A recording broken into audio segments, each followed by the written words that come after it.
Aí sai o mapa da poluição do estado de São Paulo, aí aparece uma cidadezinha no meio de São Paulo com uma taxa de poluição 8 vezes maior do que a capital. E aí ninguém entende o que está acontecendo. Qual é o interior, né, que a gente está falando, né?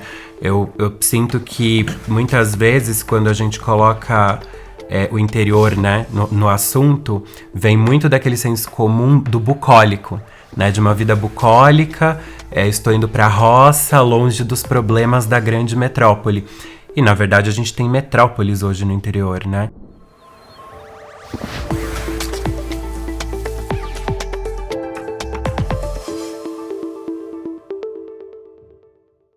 Olá, bem-vindos ao Habitability, um podcast, videocast oferecido pela MRV & Co. e apresentado por mim, Luiz Gustavo Pacete. Hoje o nosso papo é sobre interiorização do Brasil. Eu vou aprender muito sobre esse tema. É um tema que às vezes você pode dizer, nossa, mas o que tem a ver comigo? Tem muito a ver com todos nós. Eu tô com duas feras aqui, professores, que já contaram, já fizeram a gente rir nos bastidores aqui com os desafios de lidar com a educação no Brasil. Jefferson Mariano, analista socioeconômico no IBGE e professor universitário de economia. Muito obrigado pela presença, viu? Eu que agradeço. É um prazer enorme estar com vocês aqui nesse projeto. É bom fazer presencial, né? Ótimo. Sem o Zoom. Lucas Ciccone Balteiro, falei certo agora? Como a gente ensaiou? Tá ótimo. Urbanista e arquiteto também, Lucas. Obrigado, bem-vindo, viu? Obrigado a vocês, agradeço o convite. Eu já vou começar aqui pedindo para que vocês me ajudem a entender o conceito interiorização. Pesquisando, eu me deparei ali com vários conceitos, né? Um conceito mais histórico, um conceito que está relacionado ao dia a dia. Começando contigo, interiorização, quando a gente define isso de uma forma mais simples, do que a gente está falando?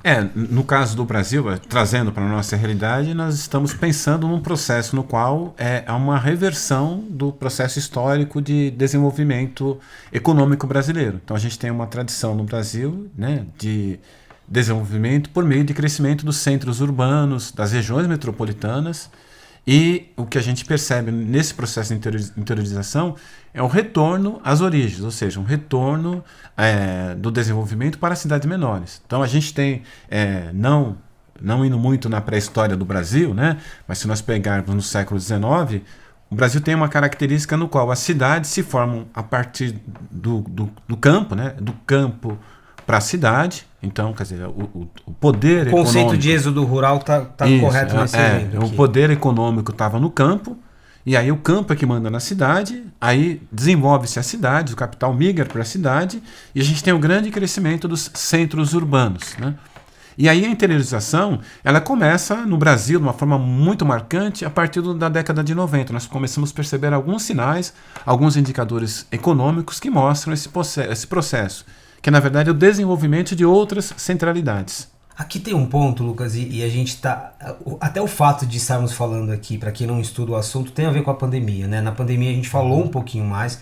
É claro que agora, depois desse período mais intenso que a gente viveu, a gente começa a entender de fato o que aconteceu, mas não é algo novo, né? Então acho que está muito claro aqui que já se discutia, já se falava sobre esse assunto antes da pandemia. Sim, exato. Quando a gente puxa esse tema de interiorização do Brasil, no âmbito da arquitetura e do urbanismo, a gente discute muito, por exemplo, a construção de Brasília, né, nos anos 50 e nos 60, porque as capitais, né, federais anteriores, Salvador e posteriormente o Rio de Janeiro, né, quando se substitui o Rio por Brasília, Brasília está lá no centro do país, né, no que depois a gente vai chamar de centro-oeste. E a construção de Brasília, ela foi feita, por exemplo, por um concurso de projeto urbano, projeto arquitetônico, né?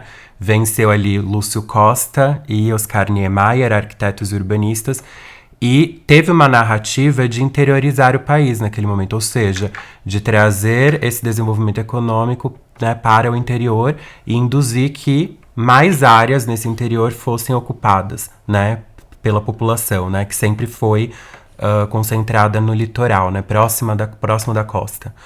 E, posteriormente, também tem uma perspectiva da desindustrialização, né?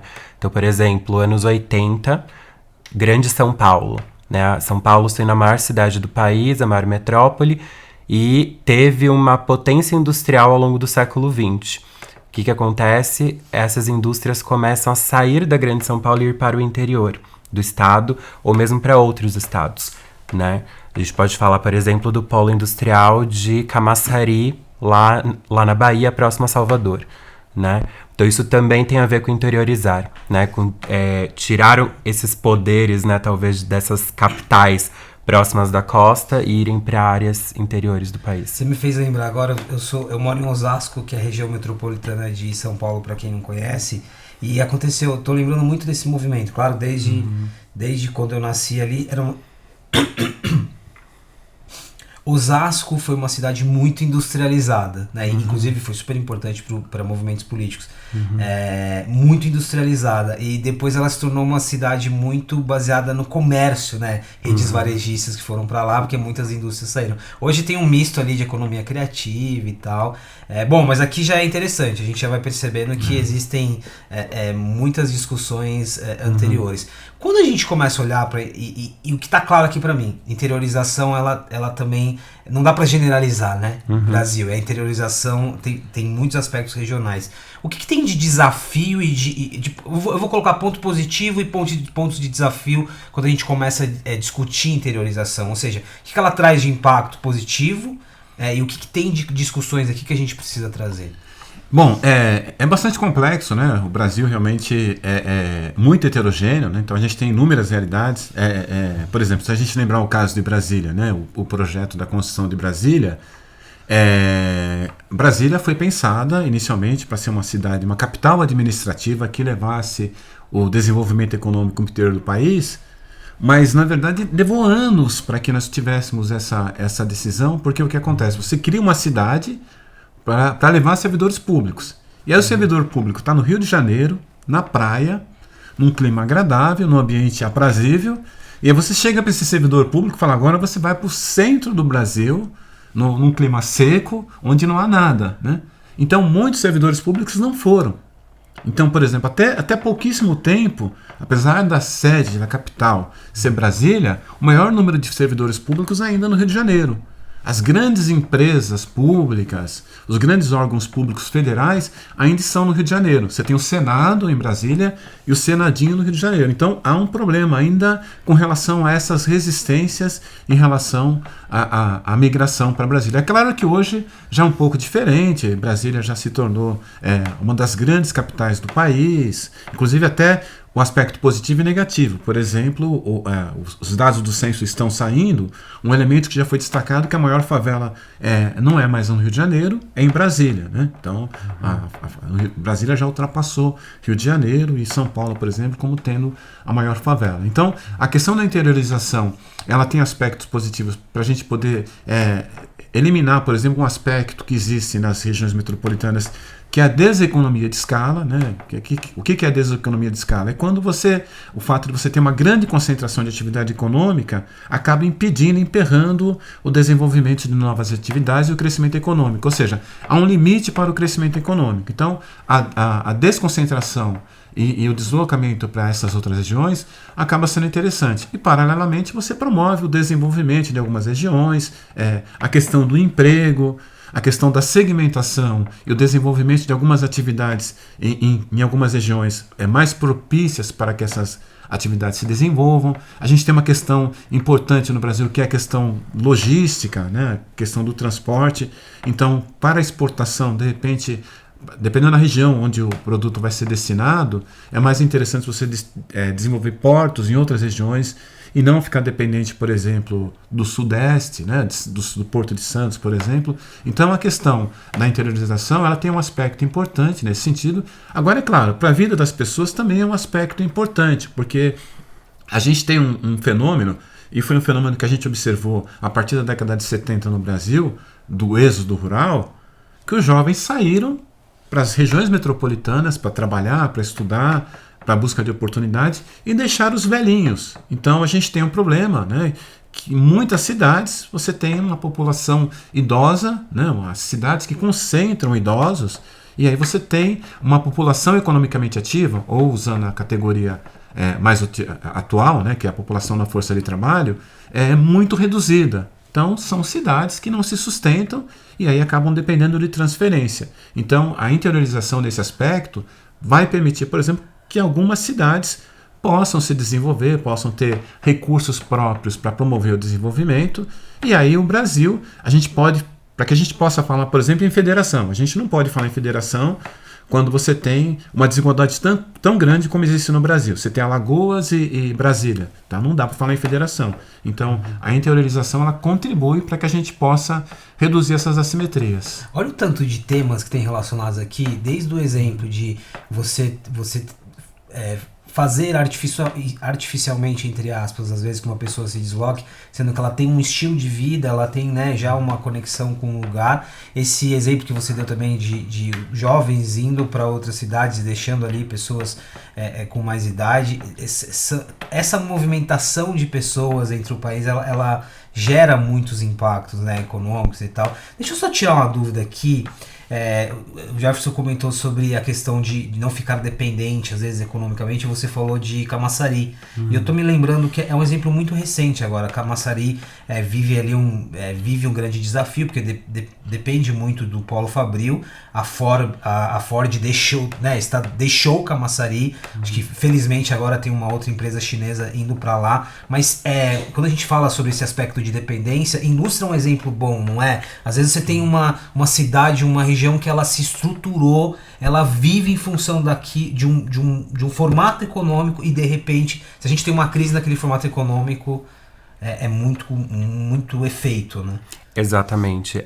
O exemplo que você deu de Osasco é perfeito, até no próprio contexto de São Paulo, né? Eu que sou do Tatuapé, é uma região da zona leste de São Paulo que aconteceu o mesmo processo, né? Que tinha essa indústria aí da primeira metade do século XX, e quando chega ali por meados dos anos 80, essa indústria vai sair, né, e vai rumar aí para os interiores do estado de São Paulo, né? Isso serve para Moca, para o Ipiranga, para a Vila Leopoldina, para Lapa, né, para uma série de bairros que hoje são centrais da cidade de São Paulo. Ou mesmo para o Grande ABC também, né? E sim, tem uma série de cidades nos interiores do país que vivem ou viveram, né, em função de indústrias. Eu acho que muito do que o Jefferson trouxe, né, tem a ver, até essa questão de Brasília e Rio de Janeiro, tem a ver com as disputas econômicas, né? Então, quando você coloca imposto, atrativos... Exato. Já adicionamos uma outra complexidade aqui. Exatamente. E esses interiores, eles vão disputar entre si, né? Até porque... qual é o interior, né, que a gente está falando, né? Eu sinto que, muitas vezes, quando a gente coloca... o interior, né, no assunto, vem muito daquele senso comum do bucólico, né, de uma vida bucólica, estou indo para a roça, longe dos problemas da grande metrópole.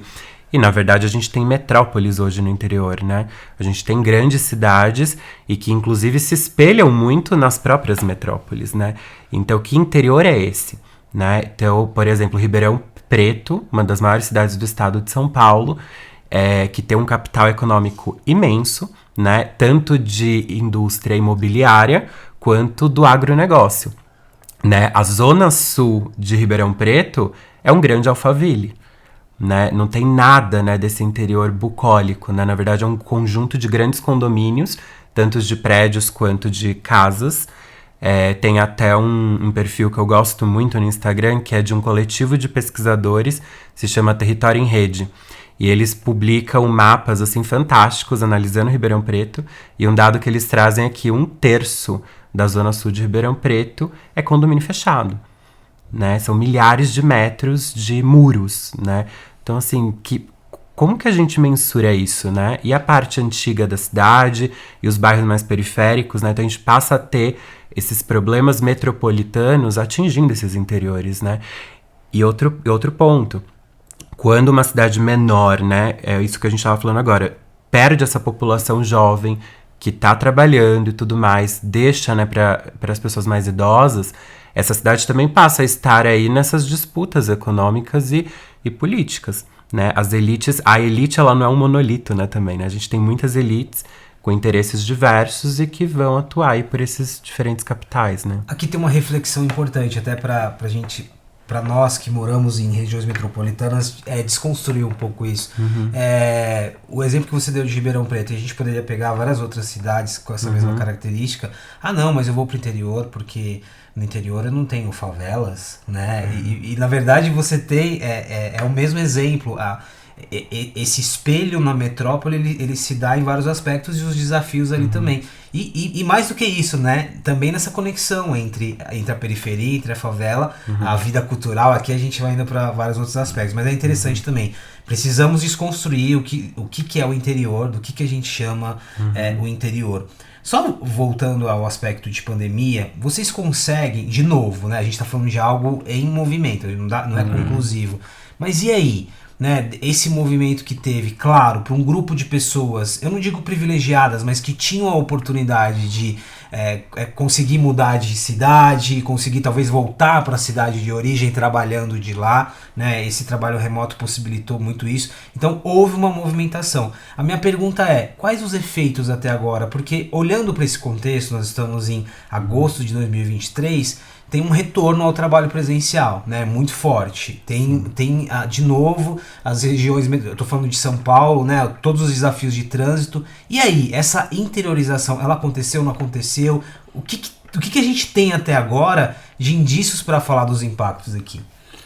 A gente tem o seguinte, né? Existem os dados concretos, né? Inclusive nós estamos esperando, aguardando ansiosamente mais dados do censo de 2022, né? Então os dados do censo de 2022 devem trazer informações mais robustas a respeito desse processo, mas o que a gente já tem já dá algumas pistas. Então, por exemplo, o que a gente já observou, né? Então, essa questão do crescimento das regiões metropolitanas, né?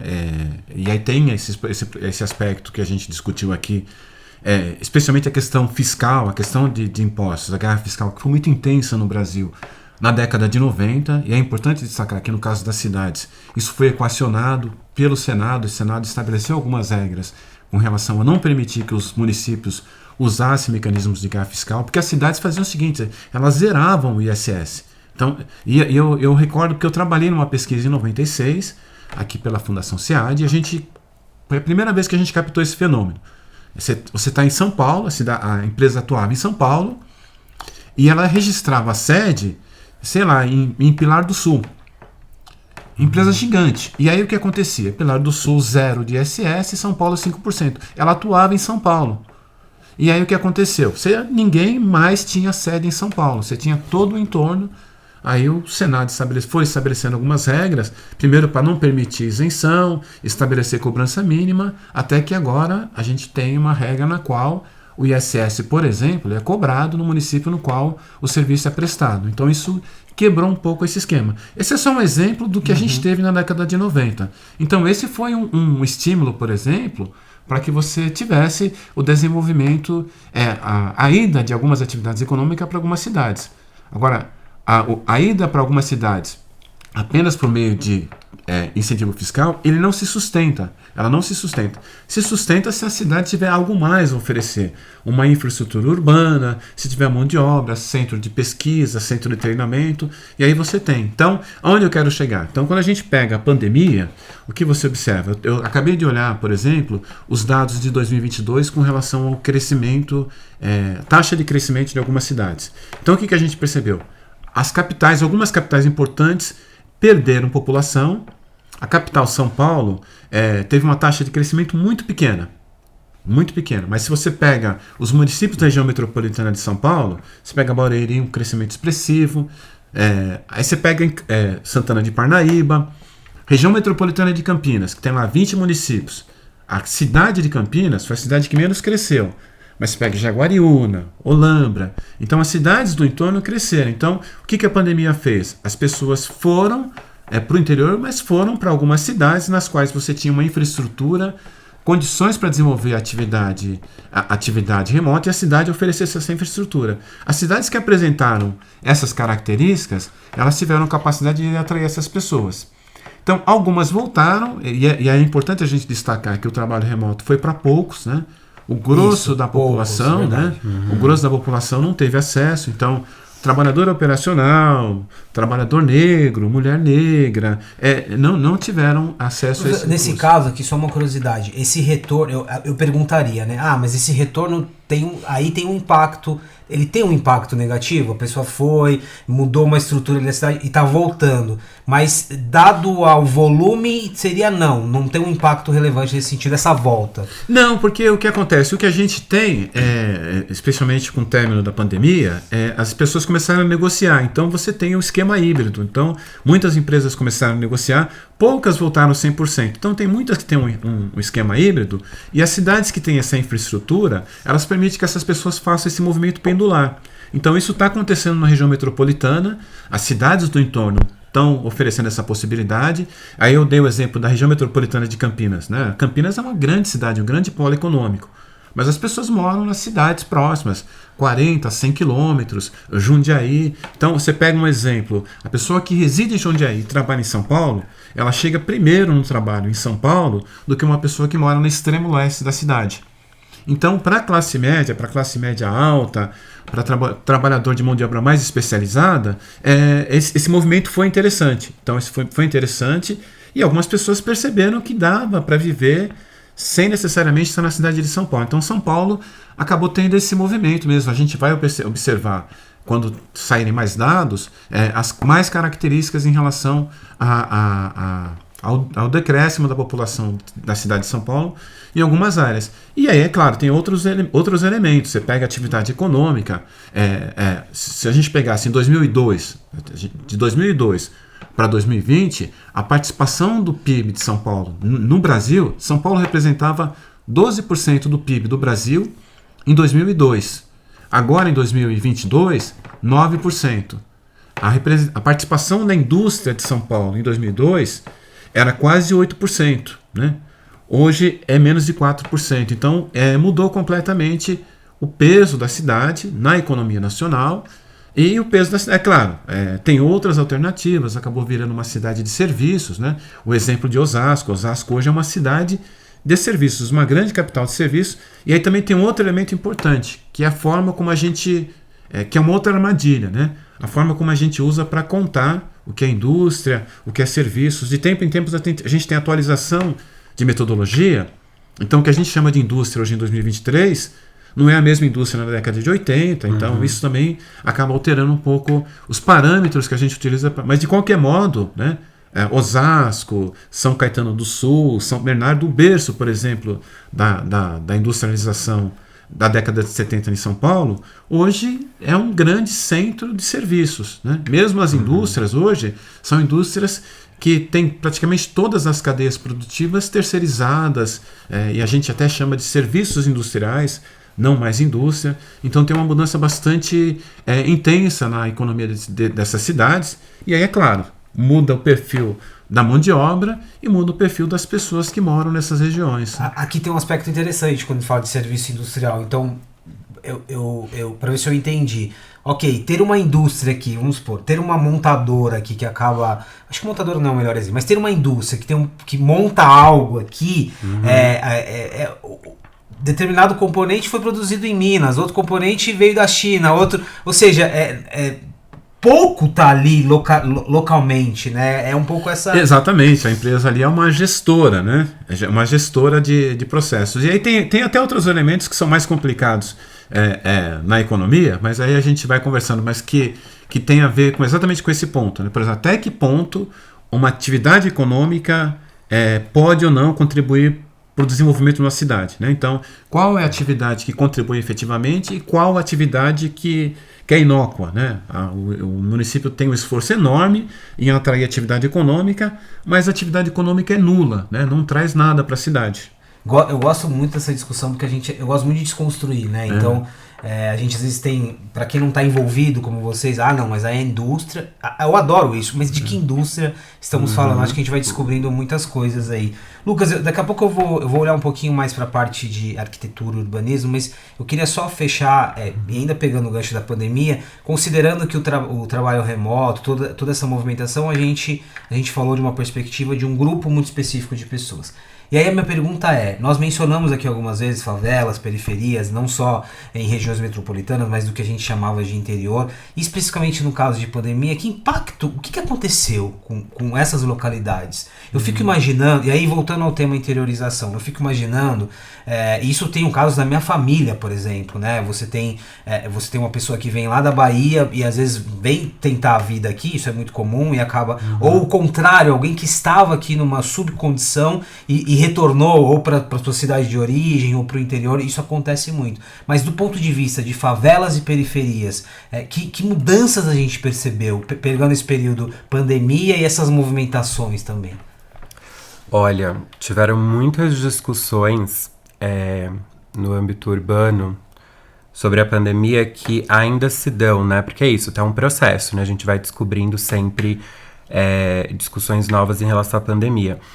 Bem no auge da pandemia, ali 2020, 2021, tinha um preconceito imenso, né, com as periferias, no sentido de, são ambientes precários, né, com esgoto a céu aberto, com moradia precária e superlotados. Então, automaticamente, esses lugares são os mais infecciosos possíveis para você pegar Covid-19.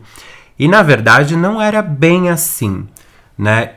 Por um lado, evidente, né, que tem um lado que é verdade, até porque você tem um ambiente que é precário e onde as pessoas estão mais suscetíveis a doenças de modo geral, enquanto pessoas mais ricas têm mais infraestrutura e muitas delas também se isolaram durante a pandemia, né, tiveram essa oportunidade. Mas a gente viu uma série de movimentos, por exemplo, favela de Paraisópolis, favela de Heliópolis, que as entidades locais se organizaram radicalmente para poder conter o vírus, né?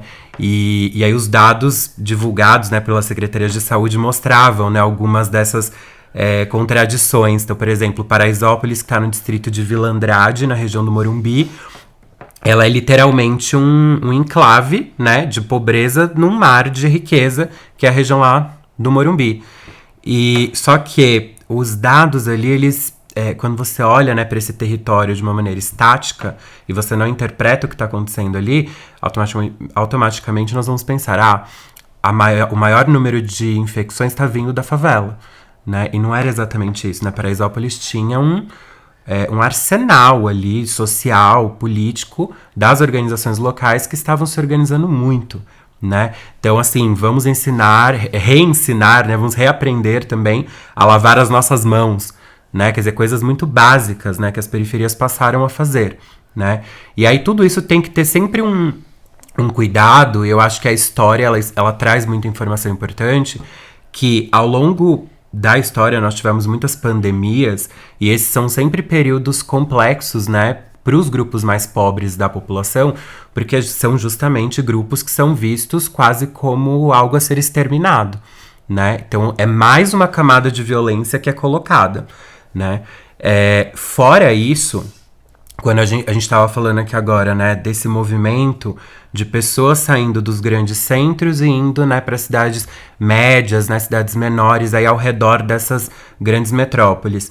Muito disso também se dá até pelos altos preços, né, nas áreas mais centrais, por exemplo, como em São Paulo. A gente viu disparar, né, os aluguéis. Isso foi inclusive uma pauta super, assim, inflamada no meio da pandemia, porque as pessoas perderam renda, muita gente perdeu renda, não dava mais conta de pagar os aluguéis em áreas muito consolidadas, em áreas muito valorizadas. A indústria imobiliária não parou, né, ela continuou. Então, assim, aí a gente vai vendo como que a pandemia, na verdade, ela alastrou que já era muito desigual, né? Então, as pessoas tinham que renegociar os seus contratos de aluguel, muitas não conseguiam, tinham que ir embora, né? Esse ir embora é muito complexo, né? Ele vai se dar num contexto a depender do sujeito, a depender de qual grupo social essa pessoa pertence, qual é a raça dessa população, né? E aí as desigualdades foram realmente se intensificando. Agora, quando a gente coloca aqui, e entrando nessa parte de arquitetura, urbanismo, espaço, né, que tá totalmente ligado à nossa conversa, o que acontece, o que aconteceu e o que acontece. Esse mesmo efeito, do ponto de vista econômico, do ponto de vista até de discutir as atividades econômicas, as dependências, a gente já consegue perceber uma mudança física nas cidades? Eu acho que tem um lado óbvio que sim, né? A gente está falando muito de São Paulo aqui por sermos de São Paulo, mas isso vale para importantes polos pelo Brasil. Em São Paulo a gente tem novamente um êxodo de construção de edifícios, o mercado está muito aquecido, mas a pergunta do ponto de vista físico, de estrutura, percebemos muitos impactos, muitas modificações? Bom, inicialmente já tinha uma discussão, né, quando a gente começou a ter esse processo intensificou-se a pandemia, o problema do esvaziamento das cidades e o número ocioso enorme de unidades, especialmente as unidades comerciais, né, os prédios comerciais, os distritos que se caracterizaram por oferecer domicílios com essas características, né? Então, você pega Itaim, Bibi, Vila Olímpia, então uma pressão muito grande para o que fazer com essas unidades, reverter para domicílios ou não. Então, por exemplo, no Itaim, na Vila Olímpia, percebe-se muito isso. Muitas unidades que eram ou prédios comerciais ou pontos comerciais sendo transformadas em unidades habitacionais. Então esse é um movimento. Você pega Itaim, Bibi, Vila Olímpia, Vila Nova Conceição, é um grande campo, né? um grande plano de construção, né? De inúmeras unidades habitacionais sendo construídas, sendo entregues, só que com outra característica. Qual é essa característica? Observando o movimento demográfico do Brasil. Então, o que a gente tem hoje no movimento demográfico? A diminuição muito intensa das famílias. Então, hoje a gente tem as famílias menores, né? Então, a gente já tinha observado isso em 2010, observa novamente em 2022, né? Um número menor de famílias, e um número muito grande de famílias unipessoais, pessoas morando sozinhas. Então, é muito mais comum hoje, né, você ter uma oferta de unidades habitacionais, né, com um quarto, estúdio, disseminou-se, né, então, essa ideia, essa concepção de imóvel com tais características. Até por conta dessas características da população, do processo demográfico e, paralelamente, a própria questão do custo da unidade habitacional. Né? Realmente, a gente tem um problema do custo da unidade habitacional e tem um outro problema que é a questão do rendimento médio do trabalhador. O que aconteceu no Brasil nos últimos 10 anos é que, se a gente pegar de 2012 até 2022, o trabalhador andou de lado em relação ao poder aquisitivo. Não houve um ganho real do salário dos trabalhadores. Então, isso realmente acaba fazendo com que o trabalhador que compraria uma unidade de 2 quartos, agora só pode comprar de 1 quarto. Quem comprava de 1 quarto vai comprar um estúdio. Então essa é uma mudança bastante importante na sociedade brasileira e, é claro, a pandemia acabou acelerando esse processo. Aqui é a mesma pergunta, mas olhando muito especificamente para o lado da arquitetura. A gente tem um público importante de arquitetos e arquitetas.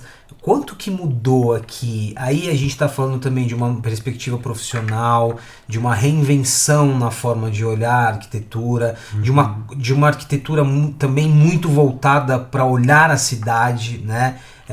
Que mudanças tem aqui? Sim, esse assunto é um caldeirão, assim, e eu tô meio que bem dentro desse caldeirão borbulhando até nesse momento, porque eu faço parte da diretoria, né, do Instituto de Arquitetos do Brasil de São Paulo. E eu faço parte especificamente da diretoria de ação regional, que é responsável pela nossa relação IAB, Departamento de São Paulo Capital, com o restante do estado de São Paulo, né? Então a gente expande os nossos núcleos, os nossos polos, né? E tem essa relação no âmbito burocrático, né, e político também, e cultural. Bom, o que não faltam aí são temas para se discutir, para... Exatamente. E um dos temas quentes é a questão do planejamento urbano pela revisão da legislação urbanística, né? Então, o que é isso, né? Para traduzir um pouco, a gente tem o plano diretor, que é um instrumento que vem lá do Estatuto da Cidade, que é uma lei de 2001, e ele é basicamente um grande instrumento para direcionar o crescimento de um município, né? E aí até fazer a diferença, município, a menor divisão política administrativa, né, do território brasileiro, que é comandado por uma prefeitura. A cidade seria a área urbana do município, considerando que existem áreas rurais também dentro de um município. O plano diretor ele é para cidades acima de 20 mil habitantes, ou seja, tem plano diretor em cidades, desde nessas cidades pequenas, né, de 20 a 30 mil habitantes, até as maiores cidades do país, como São Paulo e Rio de Janeiro, né? Além do plano diretor, tem o instrumento do zoneamento. E São Paulo agora, inclusive, está em processo de revisão dessa lei. E isso é sempre um campo de forças imenso, né? Por exemplo, quando o Jefferson trouxe essas questões, que indústria estamos falando, né? Quer dizer, não é a mesma indústria dos anos 30, 40, dos anos 80, né? Dos anos 2000, né? 2023 já é uma outra coisa. E essas cidades vão se transformando. Essas leis urbanísticas, elas induzem muito a isso. E principalmente na questão do tamanho das unidades habitacionais, que é o que a gente está falando agora, e aonde que a gente pode fazer essas unidades, né? Onde a gente pode, onde a gente deve, onde a gente gostaria, onde a gente não poderia, né? E isso é um grande campo de forças, literalmente, né? São vários grupos puxando isso de um lado para o outro. Então, eu vou dar alguns exemplos muito práticos. O que o Jefferson trouxe é importantíssimo. Houve um receio no meio da pandemia com a questão da Faria Lima e da Berrini, que são esses distritos financeiros, né, que se consolidaram dessa maneira. O que a gente faz com esse monte de laje corporativa, né, com esses montes de escritórios, se nós estamos trabalhando mais em home office, né? Ao mesmo tempo, um monte de gente continuou se deslocando para o trabalho, né? Aquilo, o trabalhador operacional e tudo mais. Então, a gente tem a questão da mobilidade muito vinculada a esses espaços produtivos da cidade. Onde moramos, onde trabalhamos, onde estudamos, onde nos divertimos, né? Tudo isso passa por essas discussões de plano diretor e zoneamento, né? E aí, eu sinto que tem uma questão importante no âmbito dos interiores, que é o seguinte: São Paulo, por ser a maior metrópole do país, isso também serve para o Rio, para Belo Horizonte, para Porto Alegre, para outras grandes capitais, elas influenciam muito no que acontece nessas cidades em crescimento nos interiores. Então, por exemplo, o plano diretor de São Paulo, que a revisão tinha sido em 2014, a revisão completa dele, e agora teve uma revisão parcial, foi uma revisão que foi mundo afora, né? Ela foi premiada internacionalmente, foi muito falada. Automaticamente, cidades menores começam a se espelhar nisso, né? Só que eu costumo dizer que isso nem sempre chega da melhor maneira possível nesses lugares. Então, por exemplo, a gente vai chegar numa Ribeirão Preto que está fazendo prédios de uma maneira que aqui em São Paulo a gente já tenta conter esse tipo de verticalização. A gente já está pensando em prédios que sejam um pouco mais amigáveis com a cidade, né? Que não sejam fechados em muros, né? Que, enfim, que tenham uma relação um pouco mais amistosa com o lugar onde eles estão sendo feitos. A gente chega em Londrina, por exemplo, segunda maior cidade do Paraná, lá no norte do Paraná, perto de Maringá. Você tem a Gleba Palhano. A Gleba Palhano é a área mais rica lá de Londrina. Tem uma parte da Gleba Palhano que é totalmente de edifícios emuralhados. Tem uma outra parte que ainda não foi urbanizada, onde você tem quadras inteiras esperando novas construções, né? E a gente está falando de uma cidade do interior, né? Então, assim, como se dão essas relações, né? E aí é isso, são disputas. E nos interiores, às vezes, é ainda mais acirrada, às vezes pode ser até mais desigual esse combate, porque nem sempre em cidades do interior, por exemplo, os grupos mais pobres, a depender da cidade que você tá, tem cidades médias e grandes do interior que você tem uma maioria de população de classes médias. Então os mais pobres às vezes não são uma maioria, né, como por exemplo seriam nas regiões metropolitanas, onde os movimentos sociais têm mais força, né, para pelo menos se mobilizar e ter visibilidade. No interior não necessariamente, então tem muitas disputas, né? E até uma última informação que é o seguinte: nos interiores é muito comum o mercado imobiliário, por exemplo, ele disputar o aumento o crescimento do perímetro urbano da cidade, Né? E por quê? Por causa de interesses imobiliários, como os grandes condomínios, que estão nas bordas dessas cidades, né? Então, por exemplo, a relação de São Paulo com a Grande Campinas se dá por um conjunto imenso de grandes condomínios, principalmente na região de Jundiaí, que está entre as duas áreas metropolitanas, né? E que são pessoas que trabalham tanto em Jundiaí, quanto em Campinas, quanto em São Paulo. Então, a gente vê que essa cidade metropolitana, ela vai encampando um pouco a capital, um pouco o interior, e a coisa vai ficando complexa. Tem para terminar, acho que tá muito claro aqui, né? Interiorização é um assunto que permeia, como eu falei no início, é um assunto que tem relação direta com a nossa conversa aqui, seja do ponto de vista de trabalho, social, de movimentos e por aí vai. Para terminar, e de forma muito rápida, e aí não é pedindo aqui nenhum exercício de futurologia, mas Jefferson, a gente falou muito sobre economia, a gente deu exemplos de ressignificar o que é indústria, economia criativa. Eu mesmo que falei de Osasco, por exemplo, hoje lá em Osasco tem um iFood, né, que já faz parte dessa economia criativa. Aproveitando essa nossa discussão, para onde a gente caminha? Falando especificamente de negócios, indústrias, setores, a gente está falando muito de tecnologia, a gente está discutindo muito um ressignificado também das funções, dos empregos. Aí sem fazer o exercício de futurologia, mas para onde essa nossa conversa de interiorização caminha nos próximos anos? Ela vai ficar mais complexa? Ela vai ficar mais difícil?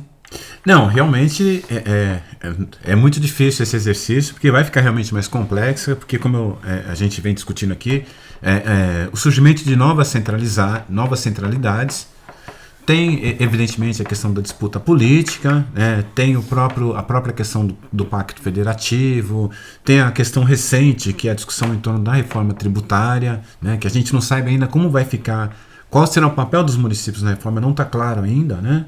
Então tem essa questão que é bastante complicada. Agora, o que a gente percebe, por exemplo, em São Paulo, os centros mais dinâmicos, é o desenvolvimento de uma grande metrópole, não diria nem uma metrópole, uma macrometrópole. Então a gente tem o desenvolvimento de uma macrometrópole de serviços. Então você tem aqui a indústria, que é essa nova indústria, a indústria de serviços, né? Uma indústria mais sofisticada, que é tecnologia intensiva, que emprega pouco, inclusive, né? E aí o que acontece? A indústria tradicional, vamos dizer assim, a indústria de mão de obra intensiva, essa indústria está fora de São Paulo, está no interior mais distante, está em outros estados. Isso, inclusive, é um problema, inclusive, para o Estado, para algumas regiões. Porque aí eu queria lembrar daquilo que eu falei com relação à atividade econômica. Porque alguma cidade vai lá, não, a gente quer atividade que traz. Aí a cidade recebe, por exemplo, em atividade de cerâmica.